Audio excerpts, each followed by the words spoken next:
સમાચારમાં આગળ વાત કરીએ તો ગાંધીનગરથી મહત્વના સમાચાર સામે આવી રહ્યા છે। ગાંધીનગરથી આ સમાચાર સામે આવી રહ્યા છે। નર્મદા કલ્પસર વિભાગના એન્જિનિયરોનું વર્કશોપ યોજાયો છે। જ્યારે ગુજરાત સરકારે તાજેતરમાં ઇજનેરના પ્રમોશન આપ્યા છે।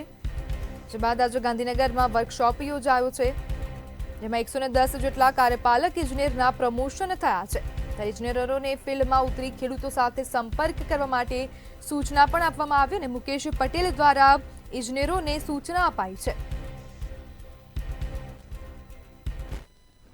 ઇજનેરોને પ્રમોશન આપીને એક્શન તરીને કાર્યપાલક ઇજનેર તરીકે પ્રમોશન આપીને નિમણૂક પામ્યા હતા।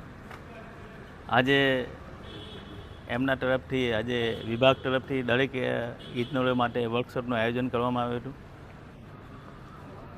આજે ખૂબ ઉત્સાહ સાથે ઇજનેરો પર જોયા હતા।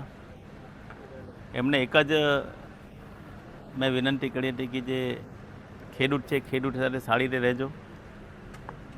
જ્યાં પાણીનો પ્રભાવ છે અને પાણીનો અભાવ છે, પ્રભાવ છે ત્યાં પાણીનો ઓછો વપરાશ કરે અને જ્યાં અભાવ છે ત્યાં પાણી કઈ રીતના પહોંચે એ પણ જોવાની જવાબદારી છે। દરેકને કીધું ઓફિસમાં ને ફિલ્ડમાં જઈને કામ કરશો, આ ખેડૂતોનું કામ છે। આ એક એવો વિભાગ છે કે સીધા ખેડૂતો સાથે કોન્ટેક્ટ કરવાનો આ એક વિભાગ છે। તો ખેડૂતો સાથે તમે ખભા પર મૂકીને હાથ મૂકીને વાત કરશો તો 100% આ વિભાગમાં સારી કામગીરી દેખાશે।